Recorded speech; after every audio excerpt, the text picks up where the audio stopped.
같아요. 보통 고위 공직자들에게 이야기를 하면 그분들 가장 난감해하는 말 두 가지가 있다고 하죠. 우스갯소리를 많이 하십니다만 옷 벗고 차분하게 이야기하시죠. 혹은 물 한 잔 마시죠 라고 하는데 공직자 입장에서는 물 먹는 거, 옷 벗는 거 안 좋아하지 않습니까? 오늘 임종석 비서실장이 그런데 자임을 했습니다. 내가 물을 마시겠다. 왜 이렇게 됐을까요? 오늘 수석보좌관 회의로 모시겠습니다. 분위기 메이커로 나섰던 임종석 실장 함께 보시죠. 물 마시는 분들 속 터널. 제가 대신 마시겠습니다.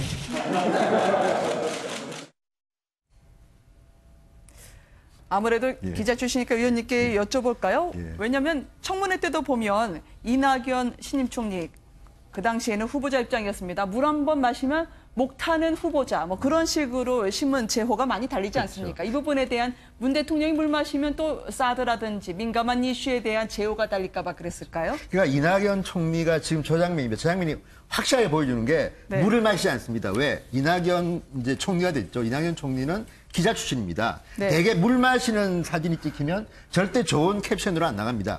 속 탄다, 속 타. 내가 왜 그랬지? 뭐 이런 제보를 달리기 때문에 특히 지금 문재인 대통령은 뭡니까? 사드나 이런 것 때문에 지금 논란이 되고 있는데 만약에 회를 주해놓고 물을 마시는 게 있으면 아마도 일면에 만난다면 그럴 겁니다.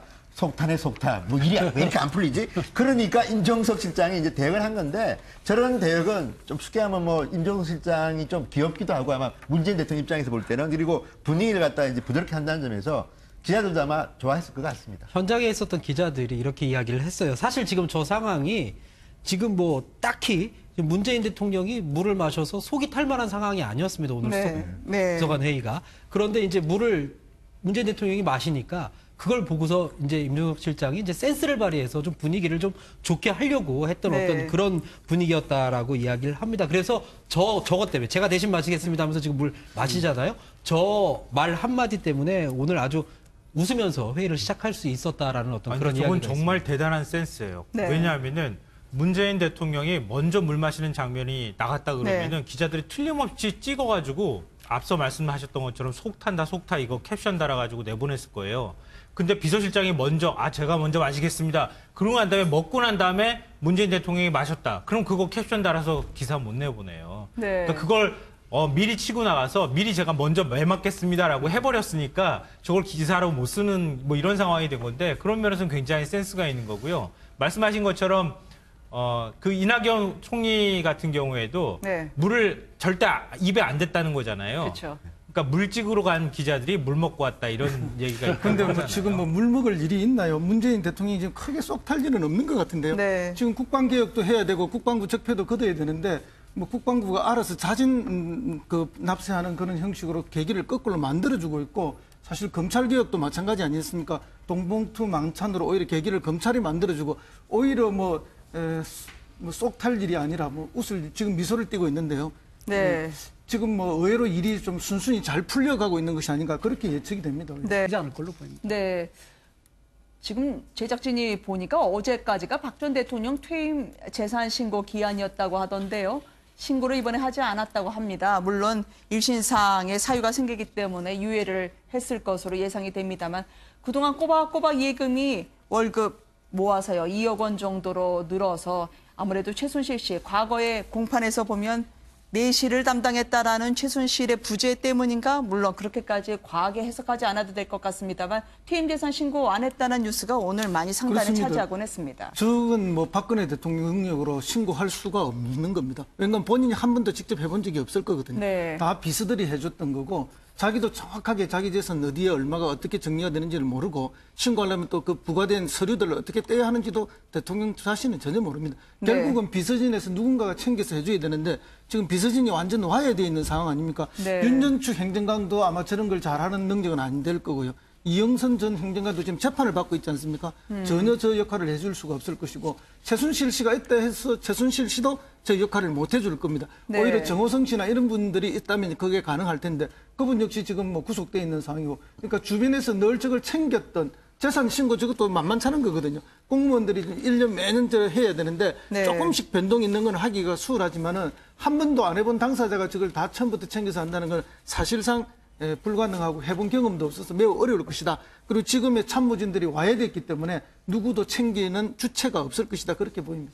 그런데요, 네. 법적으로는 지금 박근혜 전 대통령이 신고할 의무는 없습니다. 왜냐하면 구금 상태이기 때문에 네. 이거는 지금 안 해도 되고 또 결정적으로 만약에 실형을 해서 선고받는다 그러면 재산 신고 의무가 면제됩니다. 네, 공직자는. 그렇죠. 그렇기 때문에 어떤 의미에서는 박근혜 전 대통령이 신고를 안 할 확률이 많고 다만 저 수치는 그런데 박근혜 전 대통령한테는 상당히 나쁜 작용을 할 확률이 많은 게 매년 저렇게 재산이 늘었다고 되어 있는데 지금 이제 검찰이 주시하는 거는 의상비 이런 명목입니다. 그러니까 이제 언론들이 보도에 따르면 3억 내지 5억 정도의 돈이 들었을 것이라고 추정하는데 네. 그 돈을 갖다가 박근혜 전 대통령 측 주장처럼 돈을 줬다면 그 증거가 있어야 되는데 그 증거를 찾지 못하면 박근혜 대통령의 재산은 저렇게 줄지 않았는데 누가 그러면 옷값을 냈단 말인가. 그러니까 저런 것들이 뇌물죄를 할 때 상당히 이제 나쁜 작용을 할 테고 또 최근에 이제 집을 팔았기 때문에 네. 아마 이번에 신고를 하게 된다면 재산이 수십억 늘었을 겁니다. 오늘 5번째 공판에 참석했던 박근혜 전 대통령의 모습을 보셨습니다. 최순실 씨 없이 혼자 받는 재판. 오늘도 지지자분들의 방청석에서의 응원 때문에 한동안 좀 술렁이기도 했다고요. 박 전 대통령은 뭐 매번 나올 때마다 표정은 뭐 항상 같은 표정입니다. 담담하게 네. 입장을 하는데 변호인들이 계속 기립했던 건 사실이고요. 어제도 제가 소식을 잠깐 전해드렸는데 오늘도 일부 방청석에서 지지자들 한 4-5분이 일어나서 네. 또 화이팅 하라고 또 손까지 들었다고 얘기를 합니다. 힘내라 어떤 이런 제스처로 볼 수가 있는데요. 오늘 또 특이했던 게 또 남자분 한 분이 네. 또 그 눈물을 흘렸다 그래요. 굉장히 네. 흐느꼈다. 뭐 아마 지지자겠죠. 뭐 진실은 승리합니다라는 어떤 그런 의미에서의 눈물인지 모르겠지만 이게 재판이 회가 거듭될수록 사실 박 전 대통령의 그 겉으로 보여지는 모습은 그 점차 초췌해지고 있는 것은 사실입니다. 아마 그런 부분에 있어서 아마 좀 안타까움을 표시했던 것 같습니다. 네, 이제 앞으로 일주일에 4번 재판을 하자라고 하니 유영하 변호사는 체력적으로 많이 박 전 대통령이 부담이 될 거라고 반발했다고 하는데요. 공개된 법정이라 자세하게 말씀은 못 드리는데 건강에 문제가 있다. 이게 마치 대통령도 사생활이 있다는 것처럼 느껴졌던 걸 연상하게 합니다. 사생활도 사생활이지만 그거보다 실제로 일주일에 4번 하면은요. 네. 그게 되게 증인신문까지 하게 되면 밤 10시에 끝나려고 하는 경우도 있거든요. 네. 그러면 이제 4번이면 월, 화, 목금을 한다는 얘기거든요. 수요일만 빼고. 그러면 굉장히 바쁩니다. 왜 그런가 하면 뭐 증인들이라든지 증거서에 전부 이제 변호인들도 검토를 해야 되고 또 공판에서 무엇을 물어야 될지 무엇을 부인해야 될지 피고인이랑 같이 의논도 해야 되기 때문에 굉장히 빡빡한 일정이면 틀림이 없습니다. 그래서 네. 박 전 대통령은 뭐 지금 건강도 좀 그래 예전만큼 안 좋다고 하는데 변호인 입장에서 상당히 부담스러울 건 틀림이 없습니다. 다만 네. 이것이 그냥 그대로 대충 탄핵 심판처럼 적당히 넘어갈 것이 아니라 죄가 있는지 여부를 증거에 네. 따라서 판단하는 것이기 때문에 열심히 해야 될 건 틀림이 없습니다. 그래서 네. 6개월 동안 열심히 하면 어느 정도 실체가 드러날 수 있지 않을까 그렇게 생각합니다. 네. 유영하 변호사의 체력에 좀 부담이 될 것 같다. 뭐 이런 얘기하고요.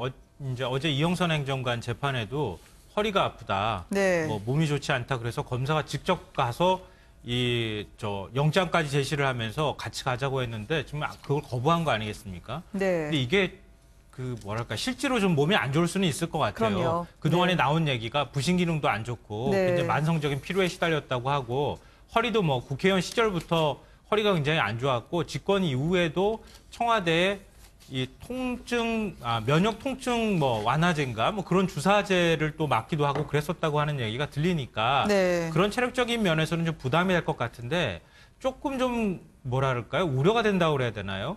지금 박 전 대통령이 한 9월 말이나 10월 초까지도 재판을 받아야 되는 상황일 수도 있는데 이제 2주째 재판 들어갔습니다. 앞으로 재판 받아야 될 날이 너무너무 많이 남아 있는데 벌써부터 아프다는 얘기가 나온다는 얘기는 나중에 가서 이 구속집행정지나 아니면은 보석을 신청하는 것까지 고려를 하고 지금 이거를 미리미리 얘기를 하고 있는 거 아닐까 하는 그런 이제 생각도 좀 듭니다. 제가 이제 박근혜 대통령 측의 이제 입장을 좀 옹호를 하자면 이런 겁니다. 네.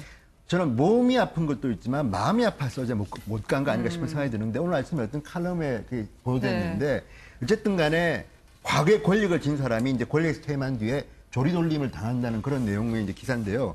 일단 만약에 박근혜 전 대통령이 이영선 전 행정관의 재판에 간다면 뭐겠습니까? 정언을 해야 됩니다. 네. 저 사람은 죄를 졌다는 걸 구체적으로 정언을 하는데 본인의 입으로 자기 한참 아래 부하의 죄를 밝힌다? 저는 저게 허리도 물론 아프시겠지만 마음이 아파서 안 간 게 아닌가 싶고요. 아마 이 문제는 제가 볼 때는 법원이나 구치소 쪽에서 박근혜 전 대통령의 건강 컨트롤 참 잘하셔야 되는 게 이게 다른 의미보다는 또 다른 정책 논란을 갖다 발생할 수 있기 때문에 과학적으로 진단해야 되고요. 또 하나 박근혜 측 변호인들도 이건 알아야 됩니다. 국민들은 박근혜 전 대통령도 국민의 한 사람으로서 똑같은 법적 의무를 지나는 주문을 하고 있습니다. 그러니까 네. 여기에 대해서는 박근혜 측 변호사들도 국민들의 마음까지도 좀 읽고 적당한 어떤 처신을 하는 것이 필요할까. 어제 구인장을 발부를 했다고 하는데요. 예. 저도 뭐 재판을 해보면 형사재판도 그렇고 민사재판도 그렇고 증인을 불러서 안 나오면 구인장을 발부해달라 그러는데 실제로 발부되는 경우가 드물고요. 발부되더라도 집행되는 경우가 굉장히 드뭅니다. 물리적으로 못 가겠다 버티면 끌고 오는 경우가 드물 거거든요. 네. 근데 지금 박 전 대통령에 대해서 구인장이 이제 발부가 됐는데 우선 제가 볼 때는 그 재판부에서 신중하게 검토를 했을 걸로 보이는데 우선 이 증인이 안 오면 이 재판을 끝낼 수 없는 그런 마지막 단계인지 아니면 다른 사람의 증언 이전에 다른 방법으로 유무죄를 판단할 수 있을 것인지 거기에 대한 신중한 검토가 먼저 있었어야 될 걸로 보이고요. 물론 뭐 재판부가 그걸 검토했을 걸로 보이지만 무조건 구인장 발부하는 건 그거는 뭐 반드시 옳은 걸로는 보이지 않고 실제로 구인장이 발부됐지만 집행이 안 되니까 재판부의 재심만 떨어진 모양이 됐죠. 이거 거꾸로 여쭤보고 싶어요. 왜냐하면 이영선 전 행정관 재판 아니었겠습니까? 네. 못 나가겠다고 했고요. 지금 방금 들어온 뉴스에 따르면 오늘 5일로 예정돼 있던 정호성 전 비서관을 증인으로 출석하는 문제도 박 전 대통령 측에서 반대했다고 합니다. 네. 혹시나 말이죠. 마음이 아프다는 취지에서 그래도 과거에 나와 함께 국정을 운영했던 사람들과의 대면은 박 전 대통령 여전히 부담스러운 거 아닐까요? 그렇게 저는 생각하지 않고요. 네. 왜냐하면은 그 사람이 왜 그 재판, 정호성 전 비서관이나 이영선 행정관 재판에 왜 박 전 대통령을 증인으로 부르겠습니까? 사실상 증인이라기보다는 지시를 내린 당사자로서 어찌 보면 공범인 사람을 불러내는 거나 똑같다는 거예요. 네. 그러니까 비선 진료를 한다고 해서 기치료 아줌마 불러들이거나 의사 불러들였다고 할 때 그걸 누가 지시했겠습니까? 그러면 재판부나 아니면 그 검찰에서 뭐라고 얘기하겠습니까? 박 전 대통령이 그렇게 지시한 적 있습니까? 없습니까? 라고 물어봐야 되는 거 아니겠어요? 네. 그러니까 지시도 안 받았는데 알아서 지금 데리고 갔다는 얘기가 되는 거니까, 논리적으로. 그러니까 박 전 대통령은 거기에서 사실상 공범으로 어떤 그 신문을 받는 이런 입장이 될 것 같고요. 정호성 전 비서관도 역시 똑같습니다. 네. 지시를 받고 줬는지 안 줬는지 그걸 물어보는 관계니까 어쩔 수 없이 나가야 된다고 하는 거였는데, 네. 근데 지금 박 전 대통령은 안 나가고 있는 거죠. 네, 그럼에도 불구하고 뭐 박 전 대통령 입장으로 돌아가 본다면은 그래도 명색이 일국의 대통령을 했는데 네. 그 자기는 몸종처럼 생각했던 사람들의 재판에서 자기 죄를 증명하러 가기 위해서 그거 가서 증언을 한다는 거는 받아들이기 사실상 어려울 거라 봅니다. 그래서 법원은 법원으로서 최선을 다하기 위해서 구인장을 발부한 것이고 박근혜 전 대통령이 당연히 그거하고 안 나올 것이라는 그 짧게 하나 덧붙이면요. 그렇게 간단치 않은 게요. 이재용 부회장도 그렇고 네. 안종범 전 수석도 그렇고 김기춘 전 실장도 그렇고 저는 박근혜 전 대통령이 증인으로 굉장히 앞으로 자주 불려갈 거라는 생각이 듭니다. 왜? 이분들 박근혜 전 대통령이 블랙리스트 지시했느냐? 굉장히 중요한 포인트입니다. 네. 저는 당연히 법원은 부를 거라고 보고요. 특히 이재용 부회장 같은 경우는 굉장히 논란이 다툼이 심한데 박근혜 전 대통령은 굉장히 중요한 증인이 될 것 같기 때문에, 그러니까 앞으로 박근혜 전 대통령은 지금 이영선 전 행정관은 어떻게 보면 좀 자그마한 거에 불구하고 앞으로 굉장히 큰 재판에서 증인으로 많이 부를 거라는 생각이 듭니다. 아니 네. 근데 불러도 소용이 없는 거죠. 자기의 법제와 관계가 있을 땐 증언 거부할 수 있거든요. 그러니까 자꾸 저렇게 되면 괴롭히는 꼴밖에 안 되거든요. 이거 잘 생각해야 됩니다. 다음 주에도 4번 계속 이 말씀 여쭈게 될 것 같아요. 보통 고위 공직자들에게 이야기를 하면 그분들 가장 난감해하는 말 2가지가 있다고 하죠. 우스갯소리를 많이 하십니다만 옷 벗고 차분하게 이야기하시죠. 혹은 물 한 잔 마시죠라고 하는데 공직자 입장에서는 물 먹는 거, 옷 벗는 거 안 좋아하지 않습니까? 오늘 임종석 비서실장이 그런데 자임을 했습니다. 내가 물을 마시겠다. 왜 이렇게 됐을까요? 오늘 수석 보좌관 회의로 모시겠습니다. 분위기 메이커로 나섰던 임종석 실장 함께 보시죠. 물 마시는 분들 속보만 제가 대신 마시겠습니다.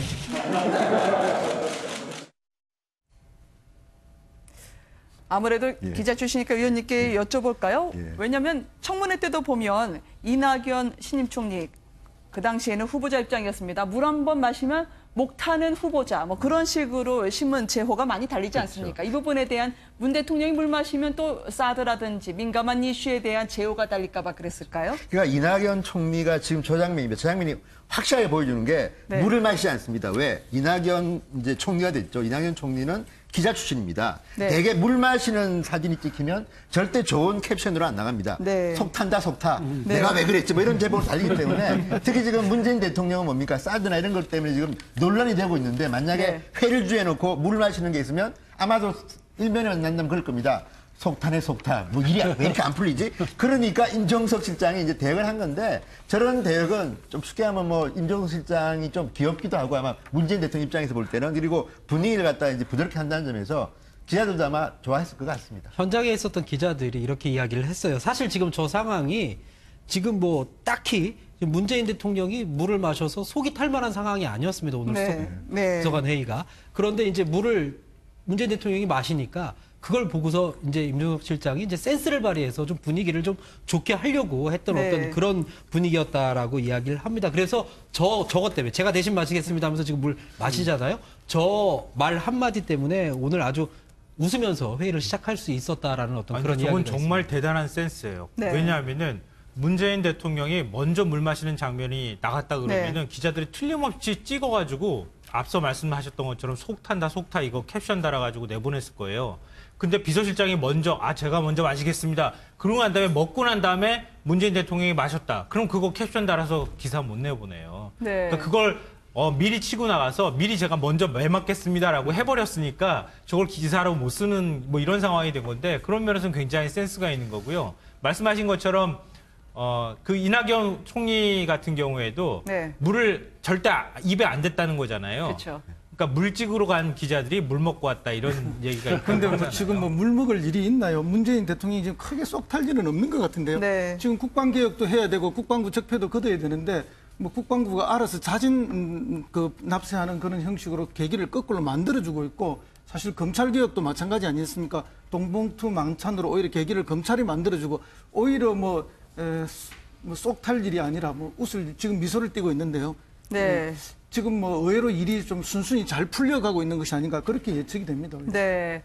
사드는 고의 누락 혹은 뉘앙스 문제로 줬고 오늘 수석비서관 회의는 추경 이슈로 전환을 했습니다. 워낙 농가가 지금 가뭄 때문에 농민분들 속이 타들어가는데요. 이쯤 되면 단비 세례가 내려져야 되는데 오늘 갑자기 우박 세례가 쏟아졌습니다. 서울에 계신 분들 그리고 담양에 계신 분들 입장으로 넘어가 보면은요. 저렇게 주먹만한 3cm 직경의 골프공만한 우박이 떨어졌습니다. 지금 농가의 과실의 경우에는 나만한 게 없다고 할 정도로 건질 게 없다고 하던데요. 네, 그렇습니다. 지금 광주에 있는 취재 기자가 직접 가서 찍어서 오늘 저 화면을 보냈는데 골프공만한 우박이 저렇게 떨어졌다라고 이야기를 해요. 아마 농민들 타들어갈 겁니다. 알겠습니다. 아이고, 이 우박 소식과 함께 오늘 뉴스인 이슈가 새롭게 한 장의 사진 제공하면서 끝냅니다. 함께해 주신 여러분 감사합니다. 내일 다시 뵙겠습니다.